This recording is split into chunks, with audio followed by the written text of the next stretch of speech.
I recently posted lots of books that I'm reading about ADHD, and I've also told you about my dyslexia and the fact that I'm an ambassador for a neurodiverse brain. And in response to that, I got quite a few messages from you, and it makes me really happy. And I decided to make a video, particularly a YouTube video, because I think it's the beginning of something. So I want to document my journey into this field, particularly as I'm doing my specialization in becoming an advanced ADHD coach. For this video, I want to tell you about my top 3 benefits, my opinion about the top 3 benefits of having ADHD.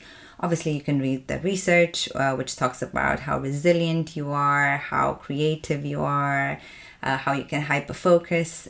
But I also came to my own conclusions, and I want to share them with you. So for context, I'm a business psychologist. I've been working in the world of consultancy for the last 10 years. Particularly in the last 4 years, I've been working with strengths. So everything to do with strengths recruitment, strengths development, so playing on your strengths. And working with big corporations, more and more of the focus is around neurodiversity and how can we help, how can we understand, and uncovering lots of research in this part. And they understand, they don't understand. So I'm dyslexic, with a strong interest in neurodiversity and a psychologist. So I thought it would be a good place to start in talking about some of the benefits that I've observed. My number one and my favorite one benefit is the fact that you have to play on your strengths. You have allergy not to do that. So compared to other people that are not even close to be on the spectrum for ADHD, you have to do what you love, otherwise you're not going to be able to sustain it. And I think this is more a blessing than a curse, because life can go by and like you're never going to do what actually really makes you happy. And the fact that you're forced to answer the big question that you have in your life, which is what makes you happy, like what am I here to do, and all of that, as painful as it is in the process to discovering that answer, I believe it's beautiful that you don't get to steal your own hat, as we say in Romanian, by focusing on the wrong things, because your emotional response to doing things that don't make you happy is really uncomfortable to you. In fact, it's more uncomfortable to you than people that are not diagnosed with ADHD. So that's number one benefit.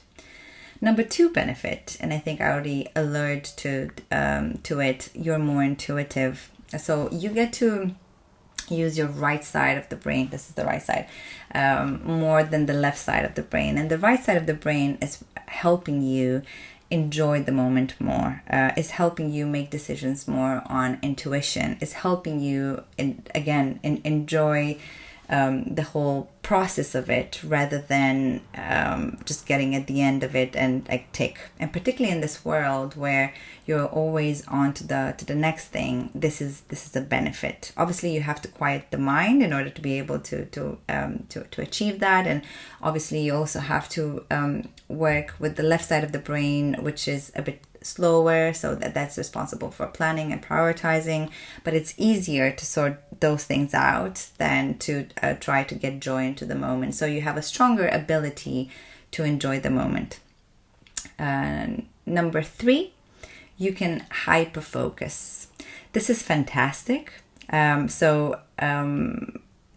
fact, if you're focusing on the right things, you're going to be able to go faster and further than the people that don't have ADHD. So the name is incorrect, is not attention deficit, is attention selective. You have an interest-based neurosystem, which basically means your neurons activate when you are interested in something.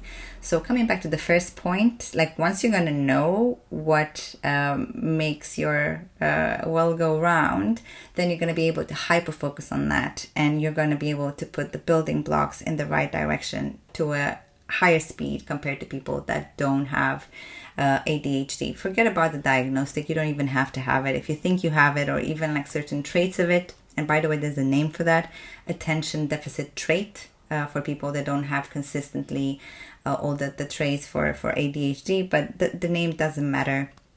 It matters for you to play on your strengths and focus in that direction. I'm more than happy to take questions about the topic of neurodiversity, regardless if it's dyslexia or if it's ADHD. I am very passionate about the subject, and I think that the world is going to be a better place if we're going to be educated about how a neurodiverse brain works. And I feel it's my mission to tell you more about this field. So I look forward to getting your questions, and I will answer them here on YouTube and on Facebook. And thank you so much for watching.